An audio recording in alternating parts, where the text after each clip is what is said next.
This is the Regenerative Real Estate Podcast. Revitalizing the world together.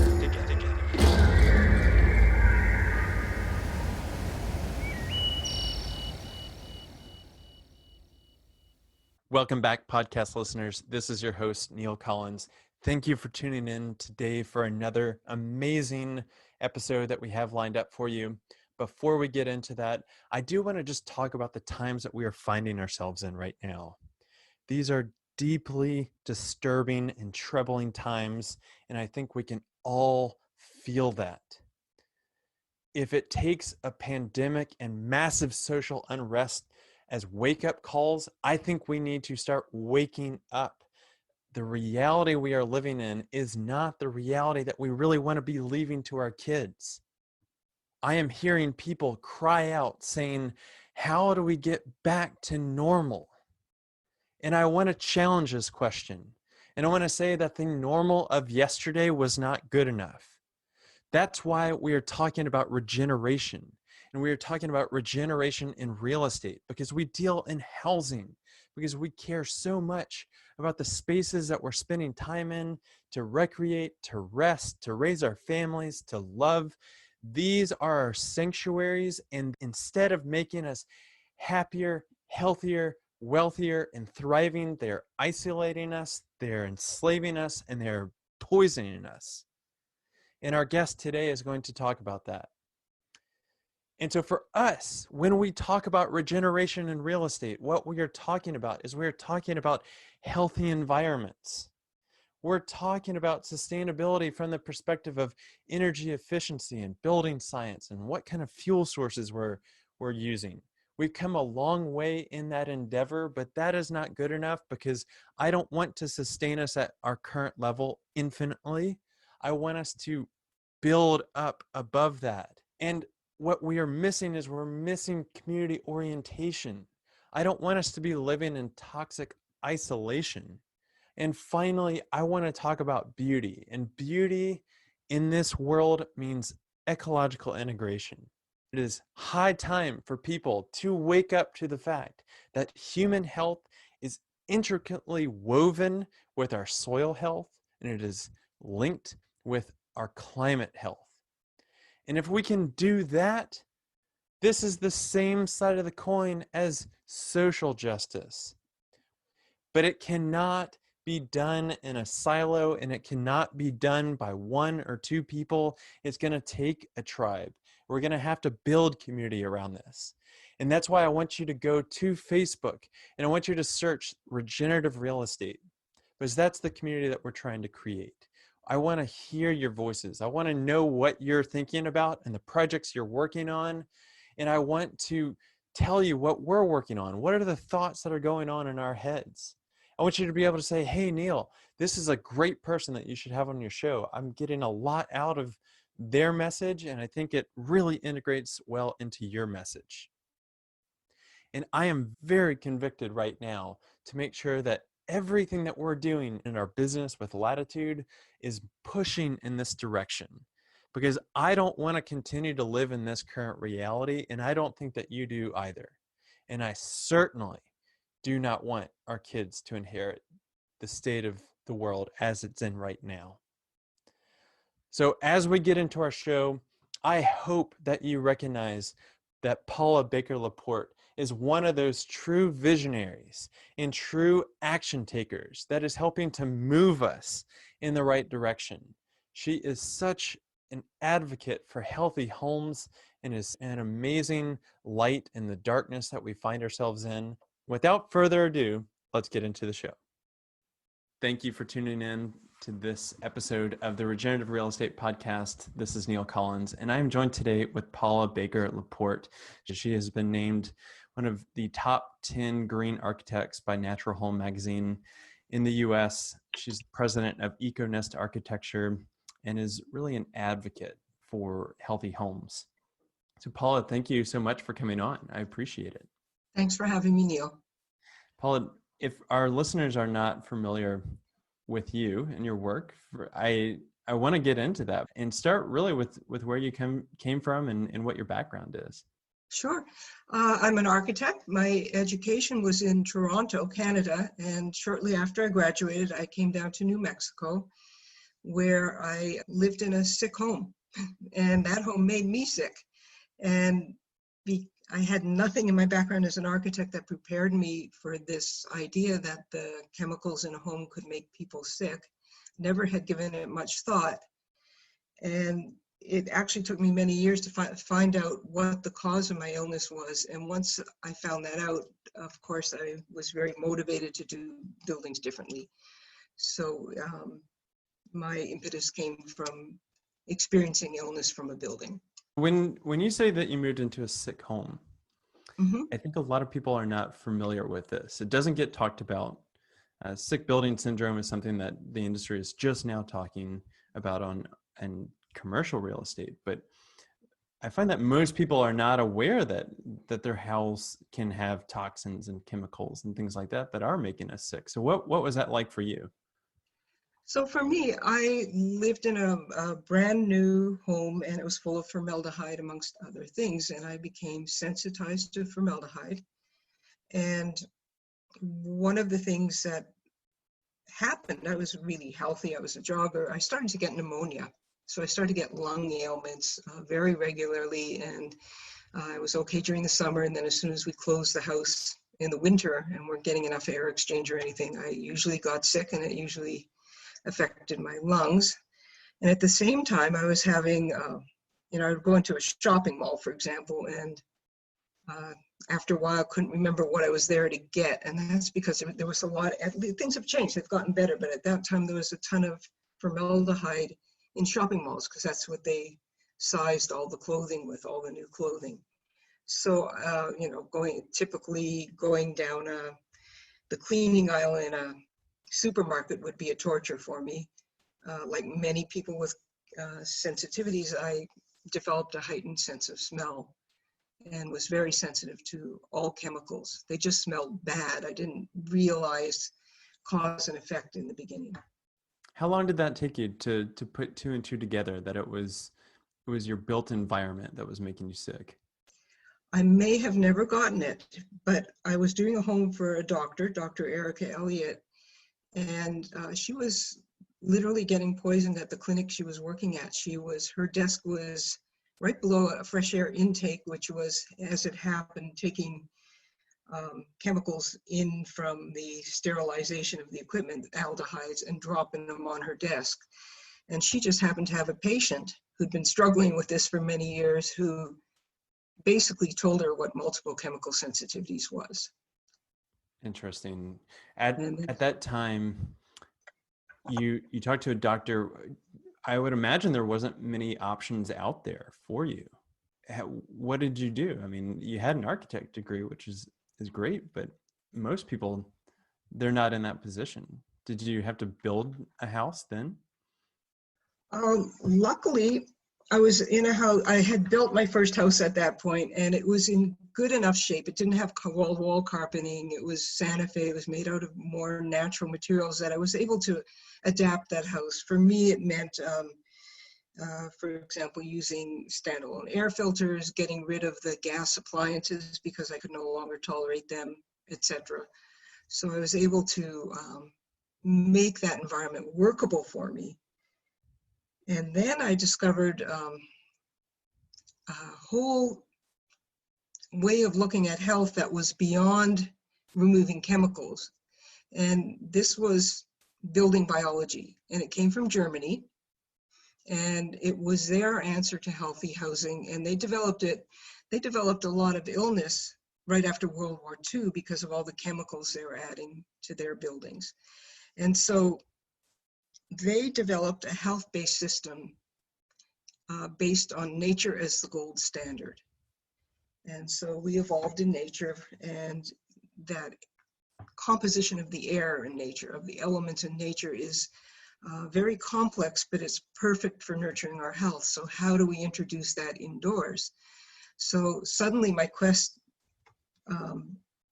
moved from how do we not add poisons to our environment? How do we get rid of the poisons which of course we have to do in any case, to how do we create environments that are deeply nurturing based on nature. So that was quite a leap. And I found at that time that I'd made two big leaps in my career, and I was kind of out there all alone, except for my building biology colleagues in terms of what I was trying to achieve. And fortunately, I was looking for ways to build this way, and I read an article about this guy called Robert Laporte, who had been to Germany, had met the founders of building biology, and had totally embraced this and was building an all-natural home. And so I checked him out and ended up marrying him and having a 20-plus year partnership with him, creating our EcoNest homes. Good luck. That's amazing. Good story, huh? And so bringing nature into the home, what does that look like? How is that different from what we consider conventional homes? Well, conventional homes are essentially based on manufactured products. And if you want to know what it looks like to bring nature into your home, just go to any, we North Americans love kicking around in Europe because there's a different feel about things, and the buildings are substantial and they feel good when we're in them. Those are all natural homes. We didn't have unnatural homes when those were built. We didn't have plastic. We didn't have manufactured parts. And so it's the physics is and the science behind it are very, very complex when you take a deep dive, but the solutions are pretty simple. And I see that you're in I'm looking over your shoulder at where you are, and what I see is you have brick walls and they're unpainted, and you have a plant right beside you. And so you're already beginning to do some of the things that building biology might advocate in terms of how a building could feel better. So there's many ways we can introduce nature back into a home. And in fact, there's whole movements that we've discovered were biophilic. And so there's whole movements of people feel better when you hang pictures of trees on the wall. But it's like I feel good when I have a picture of my granddaughter sitting beside me, but I feel the real deal when I'm with her. So it's not quite the same thing. So I'd rather have real wood in my environment underfoot than have a picture of a tree on my wall. With natural homes, it's everything from the building materials you're using, but now you're introducing biophilia into it. Of what do you want to see and what do you want to feel? So what do you want to feel? For example, if you take two wooden floors and one has an acrylic coating on it and the other one has a natural oil on it, and you walk barefoot on both of them, it's going to be a very different experience.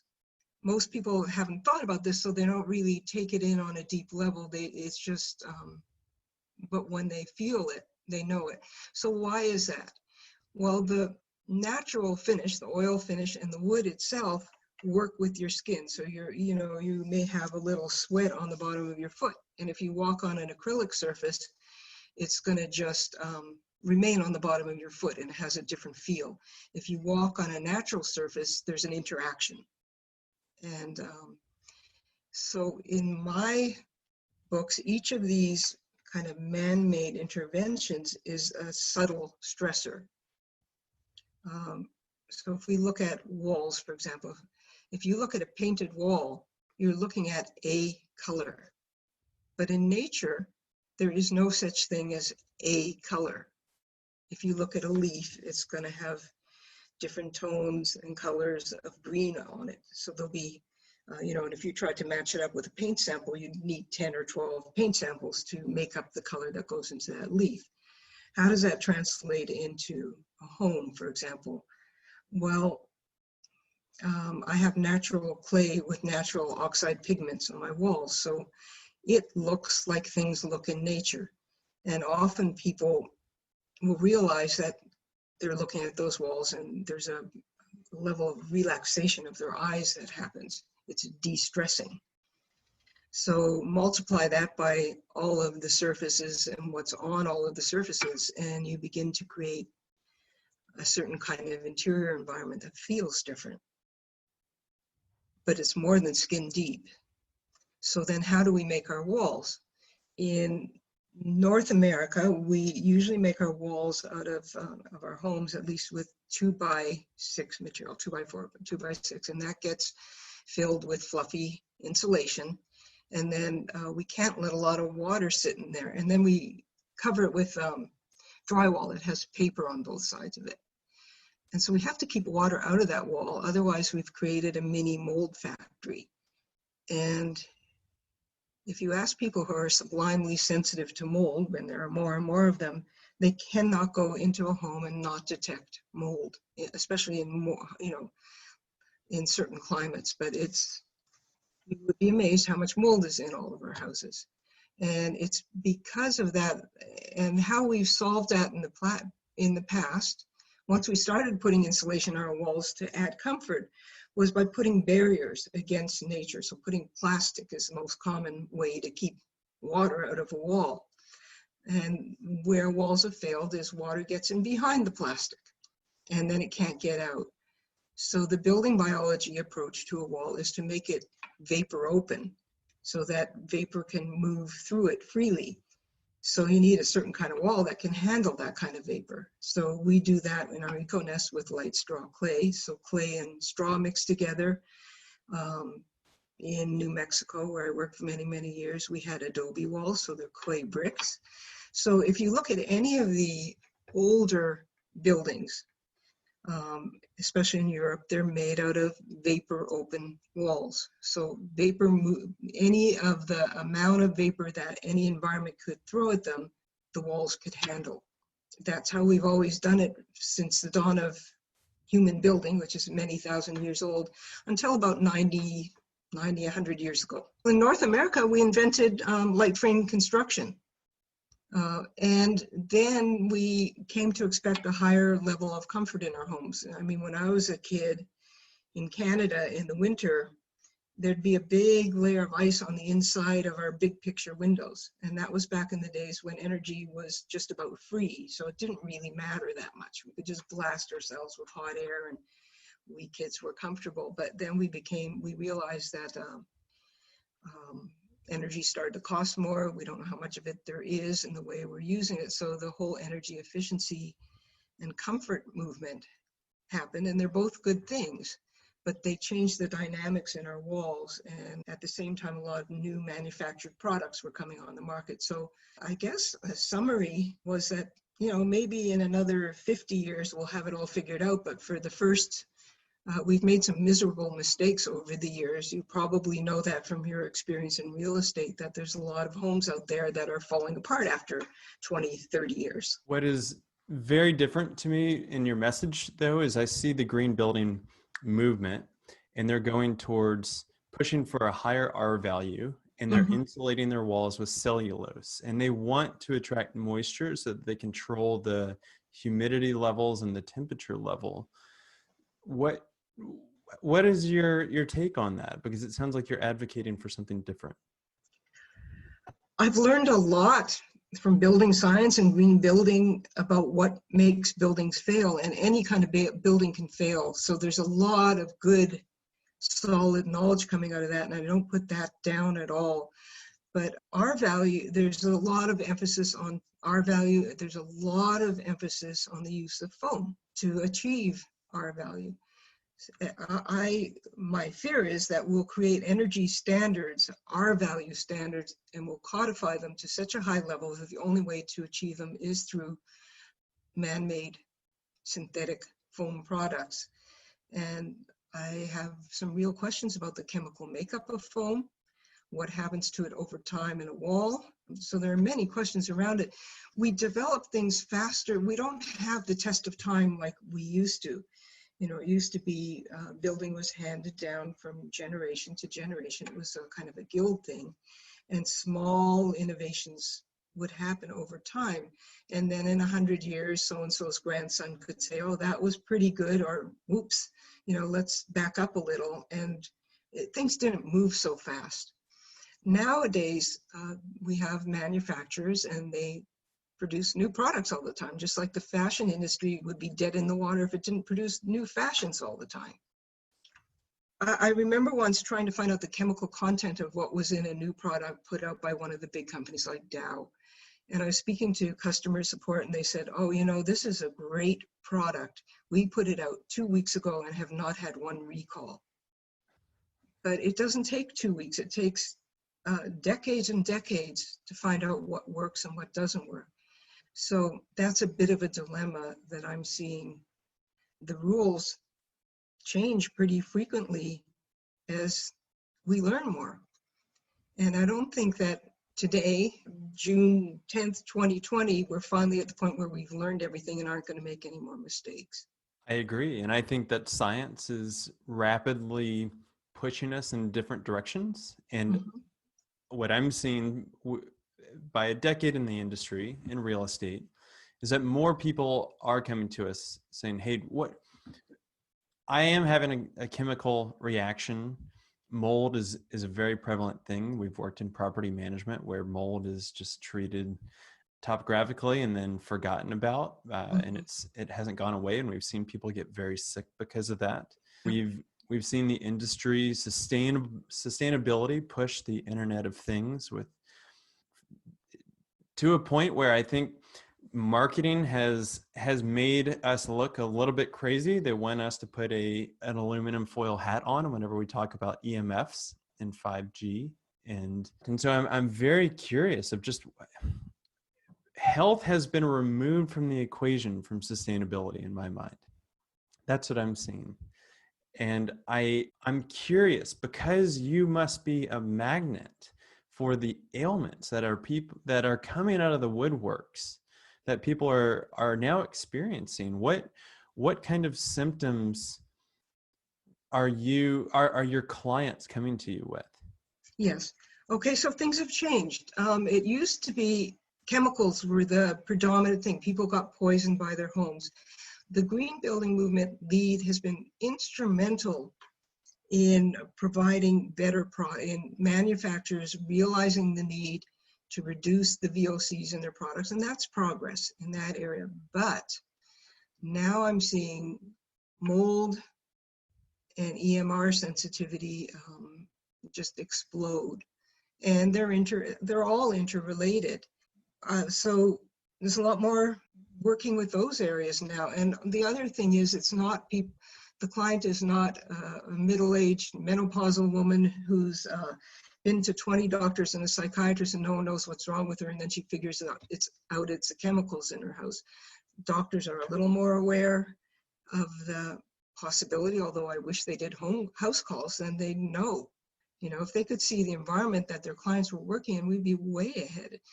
But it's not just a certain segment of the population. Now I get phone calls from people whose children are on some syndrome, autistic, or they're asthmatic, or so the population who's interested in this has really shifted. And then there's the whole I always make an analogy with organic food, that organic food is to the healthy food movement what building biology is to the green building movement, in a way. It used to be that we had this food pyramid, and as long as we got our 4 slices of bread and whatever, we thought we'd be healthy, and we've become much more sophisticated over the years. And then we realized that unless we're buying foods that are not pesticided, we could eat a balanced diet of pesticided food and still become quite ill. We could hit everything on the nutrition chart and not get the nutrition and destroy the soil, etc. And if you move that analogy to building, we're realizing that we need certain ingredients in our homes now, but we're not paying attention to whether or not they're organic, or how natural they are. I think that's a great point. And I like that you run the analogy of food, because whenever we are going through a collective health scare, like a pandemic, I think it underscores the need for our homes to be sanctuaries where we can rejuvenate and raise our kids and recreate and rest. And people are starting to wake up to the fact that what you put in your body is impacting your health. Mhm. But what they're not realizing is that it's the air that we're breathing inside is impacting our health. It's the water Yes. that's coming out of our tap that has plenty of different chemicals in it, and that we're showering in, that is impacting our health, and the types of fuels that we're using. Even what we consider to be a more sustainable fuel source of natural gas is a combustible, finite, Yes. carbon-based fuel. And so I'm curious on how you go about addressing these and with your clients and what that's really turned into, because it sounds like EcoNest is really pushing for this organic type of house. Okay, so I'd like to first back up when you said about people are realizing that what they put in their air, what they put in their water, what they drink and what they breathe and what they eat all affect their well-being.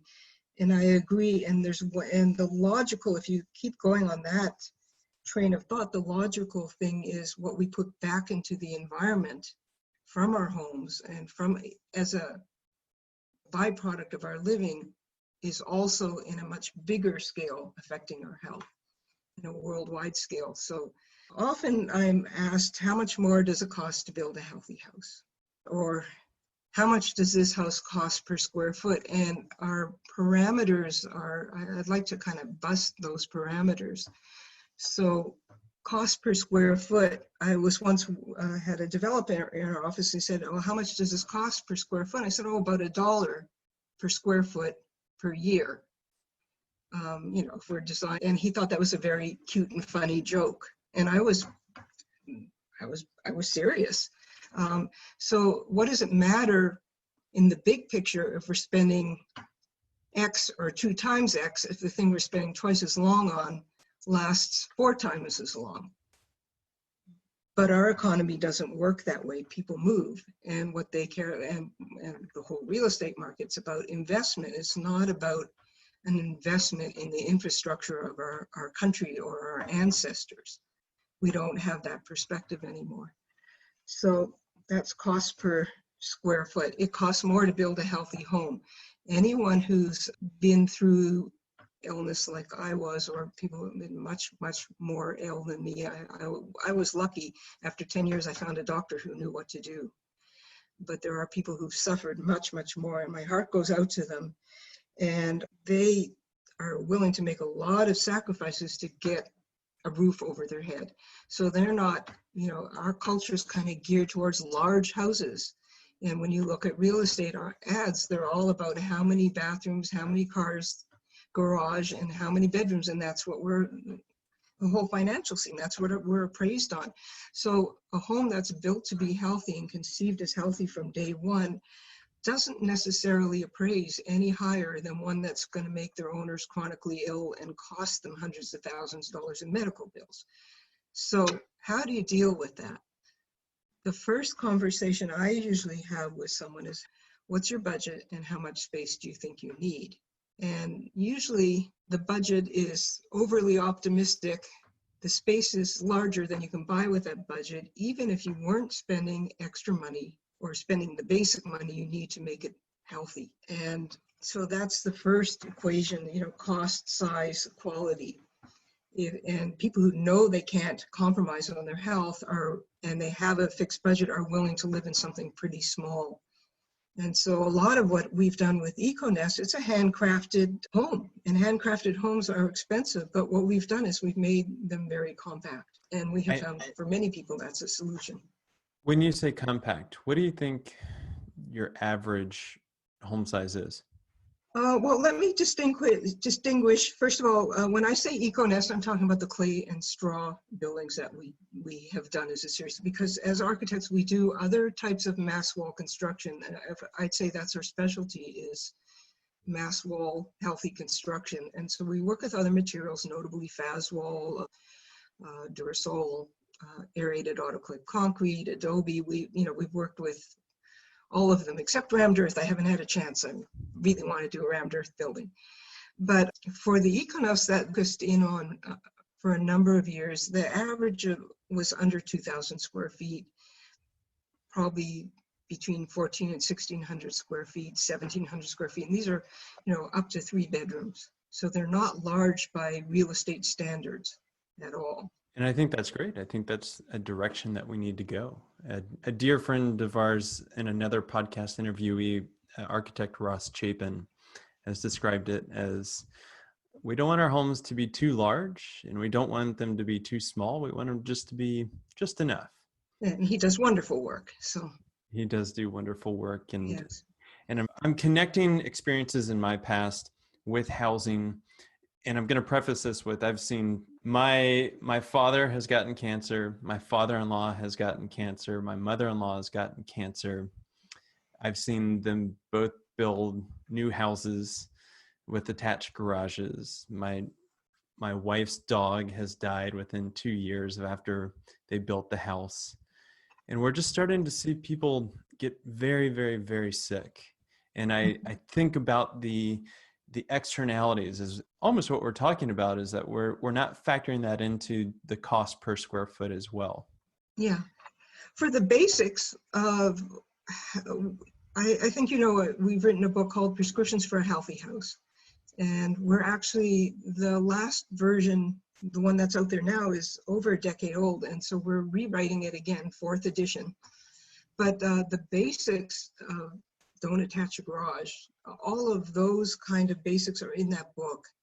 And we put it down so that it was out there. The response been to the book? It's been very rewarding. It's been a there's been more people reading it now than when we put it out 10 years ago, which is embarrassing to me. I want to get the new one out because they're operating on older information, but it's been very rewarding. Many, many, many times in my career, someone has called me up and said, "Oh, we've used your book as our Bible, or, to build a healthier home, and now I'm in a home I can live in." And what could be more rewarding for us as authors? It will never be a #1 bestseller because there's no sex in the book, there's no murder, there's nothing. No moral vicissitudes to help it along. It's just technical information about how to do it. So getting rich on the royalties, no, but having those other kind of rewards, very much so. I think that's the vein of your work, because it sounds like you're now doing workshops and trainings for the industry.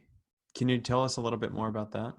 Robert my husband has taught many, many workshops to builders, owner builders, people who would be owner builders, on how to build this kind of building. He's obviously, during the pandemic, that's not happening right now, but that's been his real dedication. And I also teach a seminar within that workshop called Homing In on Your Nesting Instincts. So how do people make these choices, and what goes behind, how do we get what we dream of?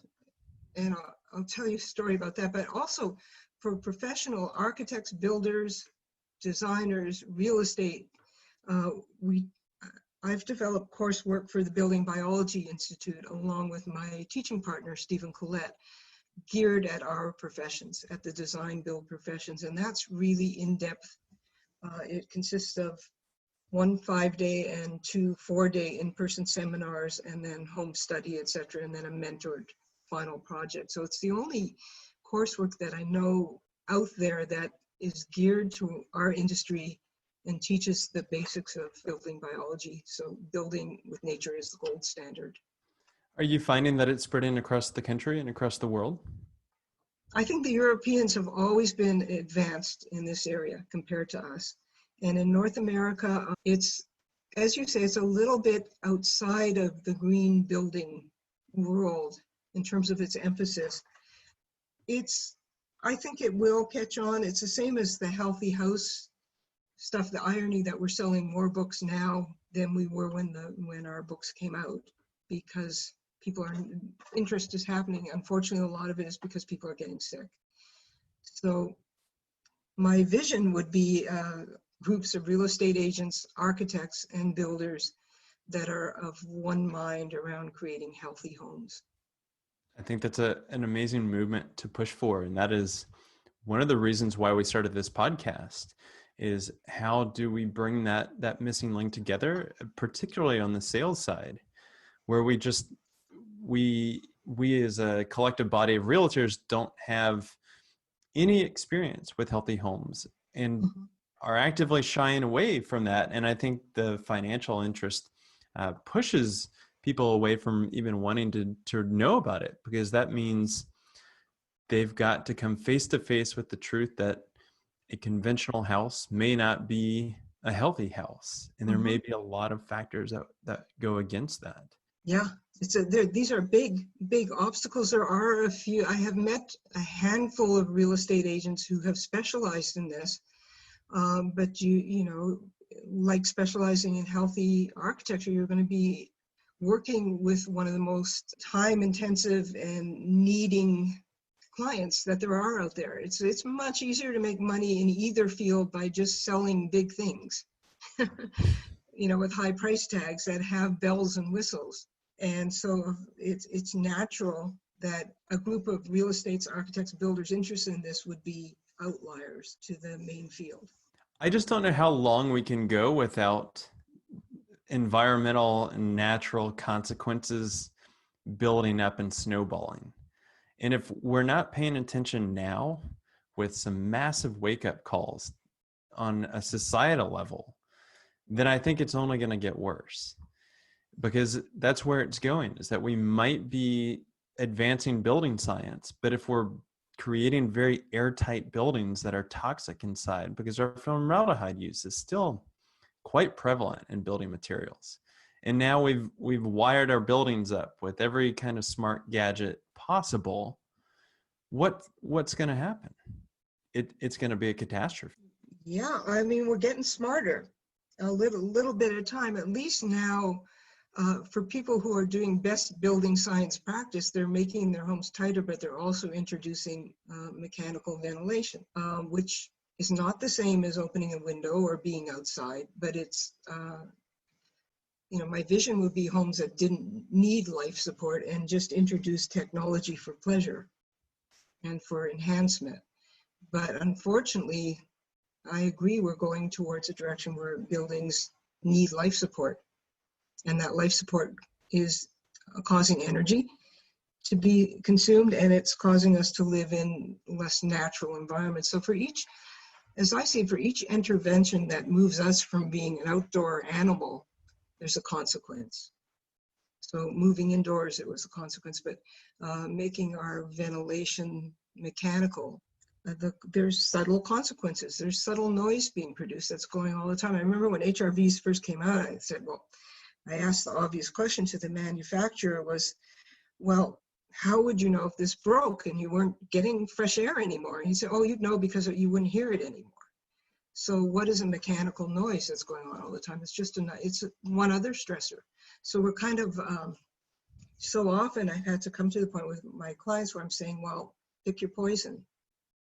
You know, there is no, and do you build houses without mechanical ventilation or some kind of filtration? I was in a smoke event 2 summers ago that lasted for 2 months. And so the air outdoors, everything we've done is based on that the air outdoors is cleaner than the air indoors, but suddenly that situation was reversed. So suddenly all of those heat recovery ventilators that everyone installed did nothing to take the smoke out of there, and they're piping it through the house. So how do you, what do you do then? You add more filters onto it. So each thing has a consequence, and unfortunately, I think it's part of the human condition that we spend a lot of our lives learning about the unintended consequences of our actions. That's quite powerful, and I'm going to have to think on that for a long time. With your EcoNest homes, are you putting in what's the heat sources typically? What we've done in our own homes, we put radiant heating in the floors. We haven't needed to cool them. And we usually build in a masonry heater, which is a very, very heavy, in our case, a soapstone unit that you fire once a day for 20 minutes or for an hour. And that essentially does the heating of the house when you have mass walls if you're in a cooperative environment like Santa Fe and even here in Ashland, where we can get solar gain and collect it. So the bottom line is minimal intervention. I've heard that pushing air over metal ductwork also creates positive ions in our. Yeah, what my understanding is that negative ions will cling to the ductwork, whether it's mylar or whether it's metal. The truth is, when you take indoor environment ion levels, that we need ions, and especially there's been studies done on negative ions and how they have a positive health effect. And places in nature where there are a lot of ions, pine forest, for example, are places where we tend to feel good. But if you go into a city, I have the statistics somewhere about how few ions there are in the air in a city. But what's even worse in a very polluted city is the ion levels in most indoor environments, most of our homes. And part of that is our mechanization, all of our electronics, our synthetic surfaces that ions cling to. So whenever you coat something with acrylic, so that's a basic building biology principle, is none of the wood in our homes is sealed. It's allowed to, we don't put acrylic sealers on it. So it maintains an acoustical role, it maintains a vapor control role, and it maintains an ion, electroclimate role. So just by leaving some materials in their natural state, you get some benefits. I don't know that there's been, frankly, a huge amount of study. I don't have anything that measures the ions in the air, but I've come to recognize when I feel bad in an environment that there's so many factors. And what's striking about the statistics I have seen is not only is there a very low amount of negative ions compared to positive ions, but there's not a lot of positive ions either, that there's just a lack of ions. So it's a deviation from nature. And that is the good feeling that you get whenever you are in a natural setting. And I'm so appreciative of having proximity to nature like that, because you can go reset. And if you're able to bring that into your house and just relax the nervous system and truly be at peace without so much mechanical and electrical and chemical static around. I just couldn't imagine if we had a society built upon that. And that's why I very much applaud what you're doing right now. I hope more than anything, people will tune in to your work and read your books. Do you have any new books in the works that we can look forward to? Well, Prescriptions for a Healthy House, 4th edition. I will die happy when that comes out. Okay. So that's what's in the works now. And it's really, we keep learning. So it's what John Bantam, my co-author, and myself, what we've learned to date. And hopefully that'll be of some help.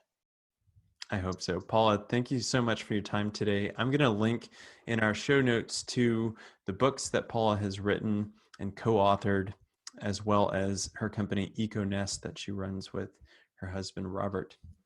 And Paula, thank you again for your work. And I think the world thanks you for your work as well.